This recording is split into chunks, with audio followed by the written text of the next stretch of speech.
Hi everyone, welcome to Samjo Learning. This is Rohit Dagar and this is the Samjo Analysis Show. The topic for today in this particular episode is the Sri Lankan economic crisis.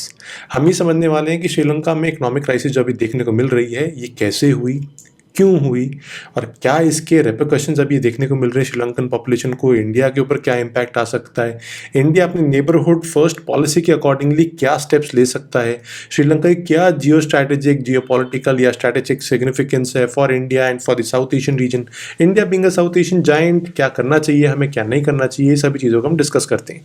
बहुत ही thorough analysis होगी, so you'll have to spend some time listening to me और उसके basis पे I am sure you'll be able to understand everything in this aspect.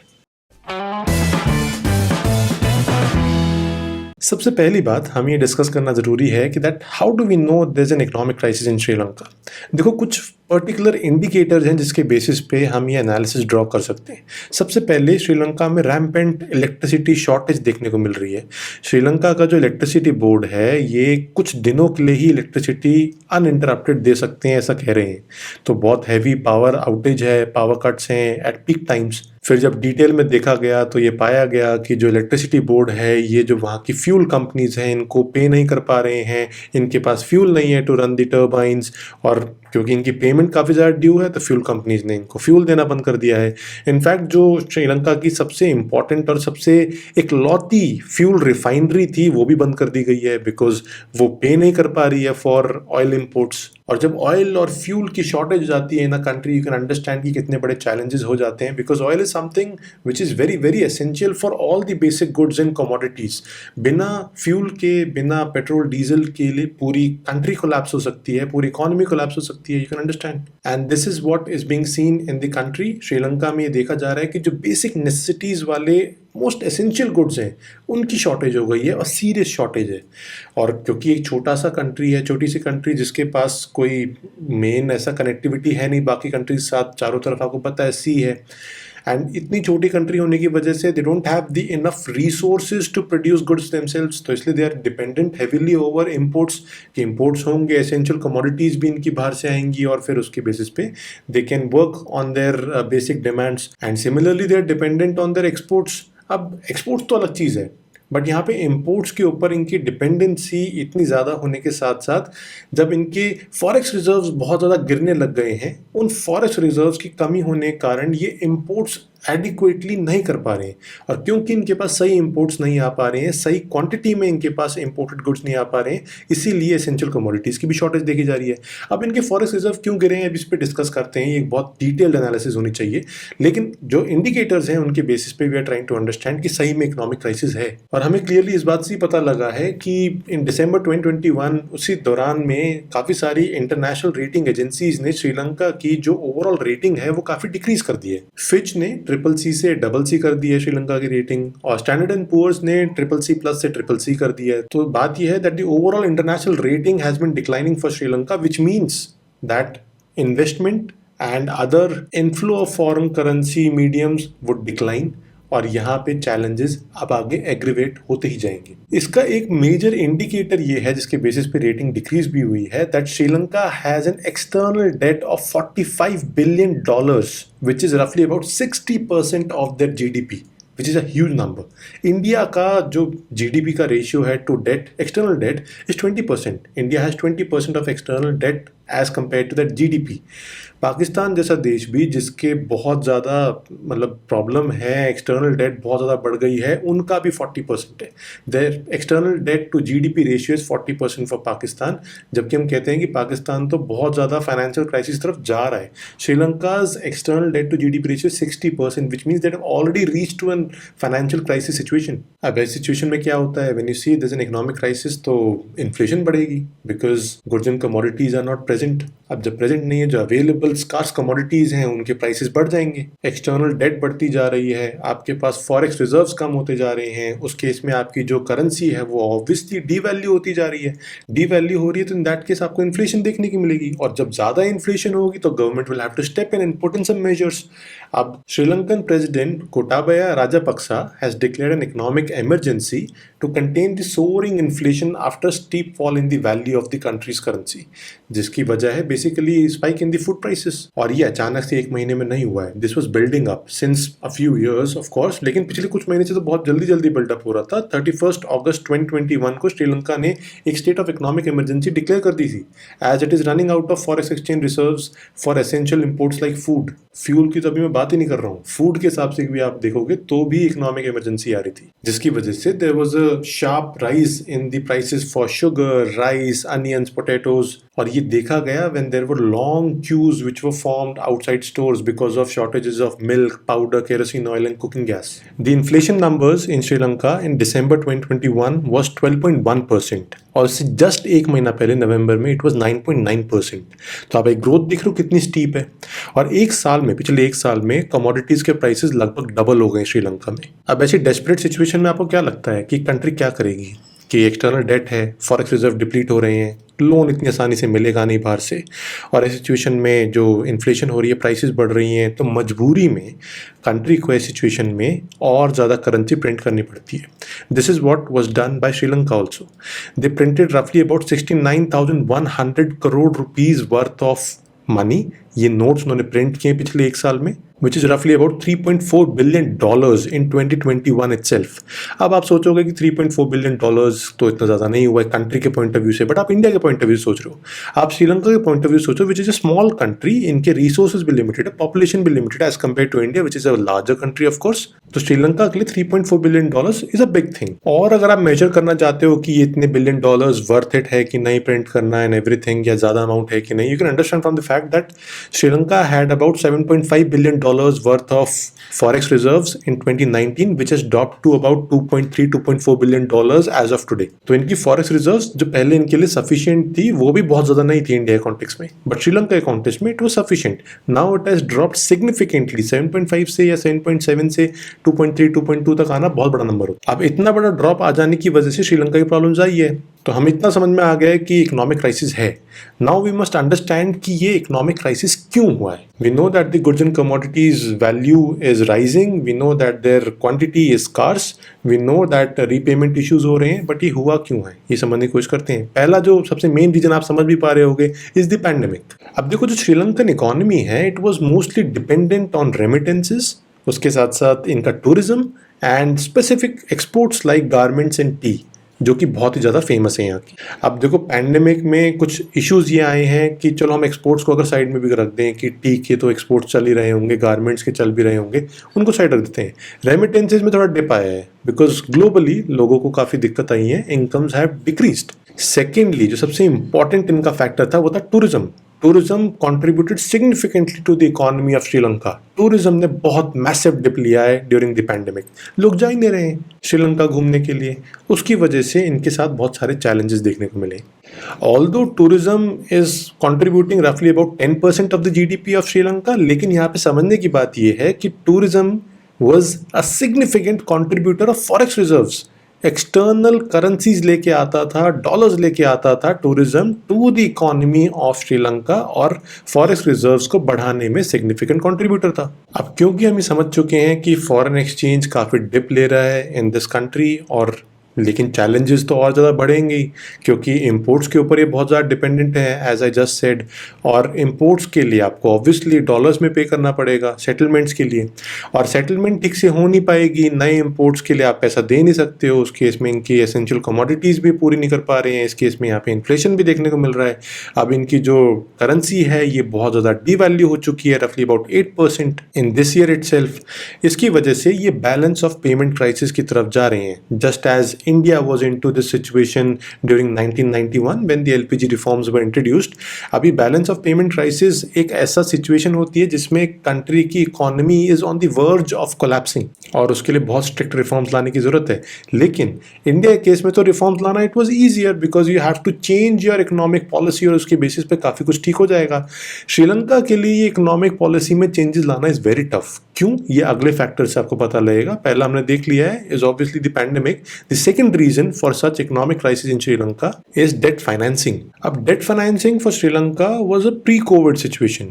इन्होंने पहले से ही काफ़ी सारे ऐसे रिफॉर्म्स लेके आए थे, काफ़ी सारी चीज़ें ऐसी प्रॉमिस कर दी थी जिसकी वजह से इन्हें बहुत ज़्यादा खर्चा करना पड़ रहा था और उनको इन्हें सेव करना भी ज़रूरी था। For example the government's ban on the use of chemical fertilizers in farming, this further aggravated the crisis by dampening agricultural production.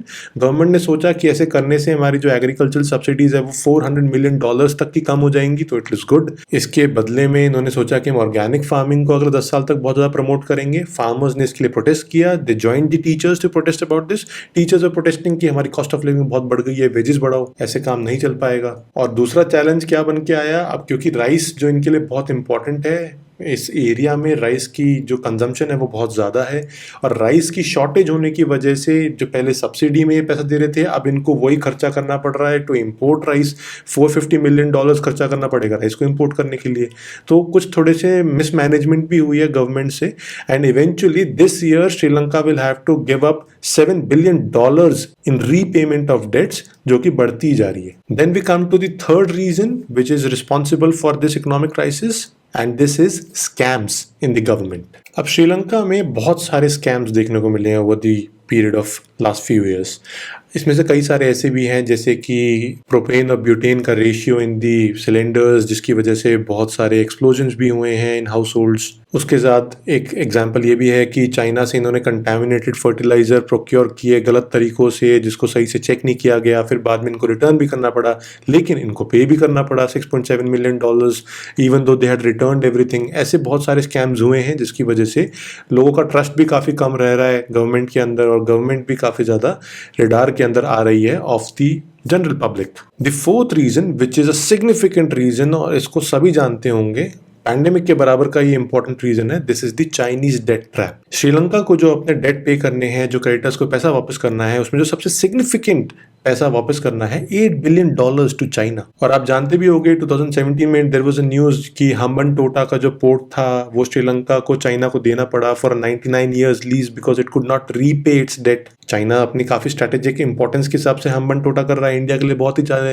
Challenges create हुए इसकी वजह से। बट एनीवेज श्रीलंका के लिए डेट रीपे करना मुश्किल हो रहा था और चाइना को वो इस तरीके से टेरिटरी भी सीज कर रहा है, अपनी पोर्ट्स दे रहा है। सिग्निफिकेंट इंप्रूवमेंट हुई इन चाइनीज जियोपॉलिटिक्स। अब चाइना क्या करे जा रहा है कि श्रीलंका को जब भी फॉरेन डेट क्राइसिस होता है, चाइना बोलता है कि हमसे लोन ले लो और अभी आप अपना फॉरेन डेट को रीपे करो और फिर आगे की देखते हैं। एक जगह तो फॉरेन डेट रीपे कर रहे हैं, अपने बैलेंस ऑफ पेमेंट क्राइसिस से बच भी रहे हैं, लेकिन एक तरफ वो चाइना के डेट में फंसते जा रहे हैं and then they would succumb to the unnecessary demands of China for certain geo strategic interest, और वो इंडिया को प्रॉब्लम होगी। इवेंचुअली ये होने के चांसेस बढ़ते जा रहे हैं। इंडिया ने भी श्रीलंका को काफी ज्यादा लोन्स दे रखे हैं, रफली अबाउट $3.2 बिलियन, लेकिन चाइना के लोन्स 2020 में ही इंडिया से आगे बढ़ गए थे, $3.8 बिलियन हो गए थे और ये नंबर बढ़ता ही जा रहा है, इंडिया से ज्यादा तेजी से आगे बढ़ता जा रहा है। और Chinese investment in Sri Lanka has been about $12 billion between 2006 and 2019, which is also increasing significantly. In May, Sri Lanka passed the Colombo Port City Economic Commission Act, which provides for establishing a special economic zone around the port and also a new economic commission to be funded by China. Hambantota port के हिसाब से अगर देखा जाए तो। Right, now that we know कि what is happening in Sri Lanka, अब हम जरा ये समझने की कोशिश करते हैं कि श्रीलंकन गवर्नमेंट का रिस्पॉन्स क्या है सिचुएशन पे और इसका इम्पैक्ट क्या है, बहुत ही ब्रीफ में, बिकॉज हमारा मेन एजेंडा समझने का ये है कि श्रीलंका की जियोपॉलिटिकल सिग्निफिकेंस क्या है, जो कि हम इसके बाद देखेंगे, और उसके बाद हमें ये देखना है कि इंडिया के ऊपर इसका क्या इम्पैक्ट आया है और क्या रिस्पॉन्स इंडिया का होना चाहिए। सबसे पहले श्रीलंकन गवर्नमेंट का रिस्पॉन्स देखते हैं। देखो, श्रीलंकन गवर्नमेंट ने सिंपली काफ़ी सारे ट्रेडर्स को ब्लेम कर दिया कि आप होर्डिंग कर रहे हो, जिसकी वजह से ये इन्फ्लेशन आ रही है और जनता को थोड़ा सा गुमराह करने की कोशिश कर रहे हैं। इन्होंने एक अपने इकोनॉमिक इमरजेंसी भी लागू कर रखी है अंडर पब्लिक सिक्योरिटी ऑर्डिनेंस।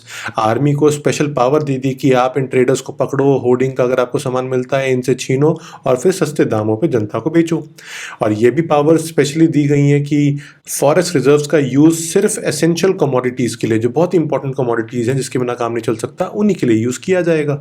बाकी अभी लग्जरी आइटम्स के लिए फॉरेस्ट रिजर्व्स नहीं यूज की जाएंगी, लोग इंपोर्ट नहीं करा पाएंगे। दूसरा जो इशू है कि इन्होंने केमिकल फर्टिलाइजर्स बैन कर दिए थे, ऑर्गेनिक फार्मिंग को प्रमोट कर रहे थे, वो अभी अपने स्टैंड पे गवर्नमेंट बनी हुई है, ये कह के कि शॉर्ट टर्म में हमें चैलेंजेस देखने को मिल रहे हैं but we will stick to it, और हम कंटिन्यू करेंगे ऑर्गेनिक फार्मिंग को। सब्सिडाइज रेट पे हम काफ़ी कुछ हेल्प करेंगे फार्मर्स को, क्योंकि short term pain would lead to long term gains, this is what the government is saying.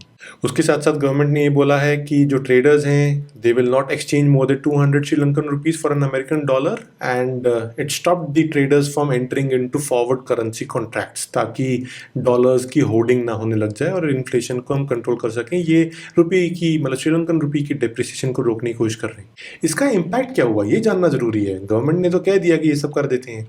देखो, ये गवर्नमेंट की जो ड्राइव है to make Sri Lankan agriculture fully organic is likely to lead to a significant drop in domestic food production and a cause to further rise in prices. And also the various steps that are taken by the government to tackle the crisis may actually make things worse. कैसे? Because the capping of food prices, for instance, can lead to severe shortages as demand exceeds the supply at the prices fixed by the government. दूसरा, the people they have to queue to buy essential goods due to rising shortages. Then there is a challenge that the strong arm tactics of the army can also have unintended consequences. ऐसा भी हम कह सकते हैं, because when the supplies are seized from the traders, there is a lesser incentive for them to bring in fresh supplies to the market. वो बोलेंगे नहीं, बोला हम जो भी लाते हैं तो छीन के ले आते हैं सस्ते रेट में. This can lead to a further drop in supplies and even higher prices for essential goods. और ये जो श्रीलंकन गवर्नमेंट ने ये रूल निकाला है कि 200 श्रीलंकन रुपीस से ज़्यादा $1 के बदले में नहीं मिल सकते हैं, चाहे कितनी भी इन्फ्लेशन हो रही हो, कितनी भी डिवैल्यू हो जाए करेंसी, इसके भी काफ़ी ज़्यादा चैलेंजेस हैं। फॉर एग्जांपल, कोई एक राइस ट्रेडर का एग्जांपल ले लो who wants to pay more than 200 rupees for an American dollar to import rice में no longer be able to carry out the trade, क्योंकि तो अलाउ ही नहीं करती है गवर्नमेंट ऐसा करने के लिए। In fact the trading of currency in the spot market has dried up since the central bank's order. Also without forward contracts we generally help traders offload the risk of currency volatility on to professional speculators. Many traders may be unwilling to import essential supplies. ये तो हो गए challenges और Sri Lankan government इसमें क्या कर रही है, उनका डोमेस्टिक अफेयर। अब हमें देखना है कि हम पर इसका क्या इम्पैक्ट आ रहा है। सबसे पहले समझने की कोशिश करते हैं कि श्रीलंका की जियोपॉलिटिकल सिग्निफिकेंस क्या है, तभी आपको समझ में आएगा कि ओवरऑल पिक्चर हमारे लिए कहाँ इंपॉर्टेंट है। सबसे इंपॉर्टेंट पार्ट है इस वीडियो का। देखो, Sri Lanka's location in the Indian Ocean region as an island state has been of strategic geopolitical relevance to major regional powers. For example, Sri Lanka has been attracting the interest of major powers of India, China, and more recently Japan and the US itself. और इसकी वजह से there's not only a growing importance of this region and a more presence of regional powers, but there's also a rise in non-traditional security threats, जैसे कि particularly the maritime crime.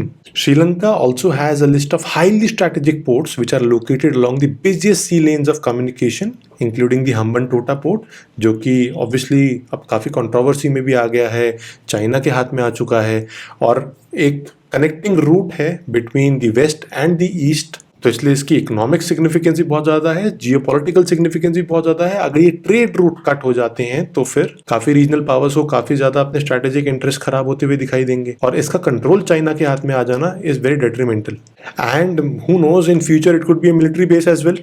तो challenges India के लिए भी हैं। You can't have an enemy state और may be in future an enemy state having a military port very close to you in your vicinity in neighbour. एक तरफ ग्वाडर port हो जाए, एक तरफ हम्बनटोटा हो जाए और कल को लेट्स से म्यांमार और बांग्लादेश भी ऐसी एक्टिविटीज में इन्वॉल्व हो जाए विद चाइना, तो India would be surrounded by very naval and military bases. तो ये एक चैलेंज है इंडिया के लिए। इसलिए having a safe and secure economic prosperous Sri Lanka is very important for India. अगर इस क्राइसिस का ओवरऑल इम्पैक्ट इंडिया पे देखा जाए, सबसे पहली बात तो ये है कि हमने काफ़ी ज़्यादा सिग्निफिकेंट अचीवमेंट भी की थी in having good relations with Sri Lanka. For example, जैसे कि हमारी नेबरहुड फर्स्ट पॉलिसी है, उसी को रेसिप्रोकेट करके श्रीलंका ने भी 2020 में एक ऐसी पॉलिसी की थी जिसका नाम था India first, which was a foreign and security policy. ये इन्होंने 2020 में किया था। हमें लगा कि काफ़ी अचीवमेंट हो गई है, बट अब वापस Sri Lanka might be shifting towards China because economic debt है, उसको रीपे करना है, तो it will polish Chinese shoes. और उसके बाद इंडिया को चैलेंजेस आएंगे क्योंकि चाइना अपनी काफ़ी सारी चीज़ों को इम्प्लाइड डेट के तरीके से पूरा करवाएगा कि ठीक है, will waive of your debt in these particular cases, आप हमारे के लिए ये कर दो, वो कर दो, हमारे को ये दे दो, वो दे दो। और ये हुआ भी बेसिकली। अगर आप देखो कि recently in February last year, Sri Lanka backed out from a tripartite partnership with India and Japan for its East Container Terminal project at the Colombo port, ये कह के कि हमारे कुछ डोमेस्टिक इश्यूज हैं, आप लोग हट जाओ। और बेशक श्रीलंका चाइना के काफ़ी नज़दीक चला जाए, it is okay, we can consider कि कोई नहीं, एक अगर नेबर हॉस्टाइल हो भी जाए तो क्या हो जाए। लेकिन करंटली आप ये समझो कि एक तरफ पाकिस्तान है जिसके साथ इतने अच्छे रिलेशंस नहीं है, अफगानिस्तान में तालिबान आने के बाद काफ़ी चैलेंजेस आ गए हैं, म्यांमार के साथ भी काफ़ी रेजिस्टेंस चल रहा है। उस केस में अगर श्रीलंका भी ऐसा हो जाएगा जो कि इंडिया के सपोर्ट में नहीं रहेगा, तो we are running out of neighbours to have good relations with. तो इंडिया के लिए काफ़ी ज़्यादा चैलेंजेस हो जाएंगे along its borders. The Colombo port is also crucial for India as it handles about 60% of India's transshipment cargo. Last में जो सबसे इम्पोर्टेंट बात है जो रह गई है वो ये है कि इंडिया अब इसके लिए कैसे रिस्पॉन्ड करेगा, सिचुएशन को कैसे हैंडल किया जा सकता है, इंडिया क्या क्या कर सकता है, कितना करना ठीक है।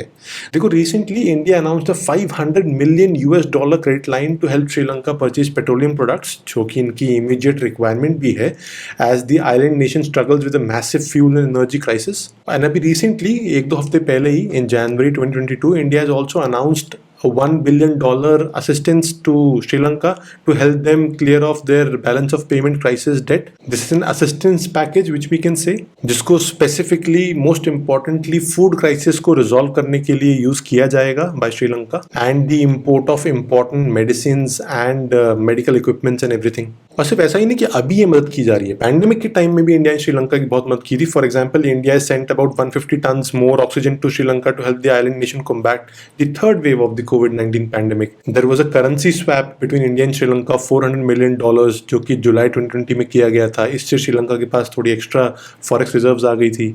The first consignment of vaccines जो कि इंडिया ने डोनेट किया था श्रीलंका को in January 2021, which enabled Sri Lanka to roll out its vaccination programme, ये इंडिया ने बहुत बड़ी हेल्प की थी श्रीलंका की। अब इंडिया और श्रीलंका के बीच में एक 4 पिलर इनिशिएटिव, एक डिसीजन हुआ है आपस में to resolve the food crisis in Sri Lanka and to come out of the economic crisis that they are currently facing. ये 4 पिलर्स क्या हैं? There will be lines of credit for food, medicines and fuel purchases which will be granted by India. There will be a currency swap agreement to deal with Sri Lanka's balance of payment issues and an early modernization project of the Trinco oil farms that India has been pursuing for several years, and a Sri Lankan commitment to facilitate Indian investments in various sectors. ये basically India जो कर सकता है वो कर रहा है, and it is very important to understand that if India can keep Sri Lanka close to itself, it will be able to secure its border. It will be giving humanitarian aid, economic aid to a neighbor who sometimes is on their side, sometimes is not. But जितना ज़्यादा अपने neighbors को अपने पास हम रखेंगे, उतना it will be beneficial for us to be geopolitically significant in the South Asian region and to remain relevant in the contemporary times. Right, so this was all about the Sri Lankan economic crisis and how India can be helpful to Sri Lanka in the current ongoing pandemic and the economic crisis that they are facing. I hope that you enjoyed watching the video. The PDF notes for this lecture are available on the Samjo app for free. Also, I will be discussing another topic in the Samjo's Corner section on the Samjo app. इसका नाम होगा the Governor's Office and the challenges it is being facing centre के point of view से भी और state के point of view से भी. This will be discussed on this Sunday itself on the Samjo analysis show in the Samjo app. अगर आपको interest है इस पर्टिकुलर टॉपिक में, you can watch it on the Samjo app itself. All right, see you in the next video. Thank you.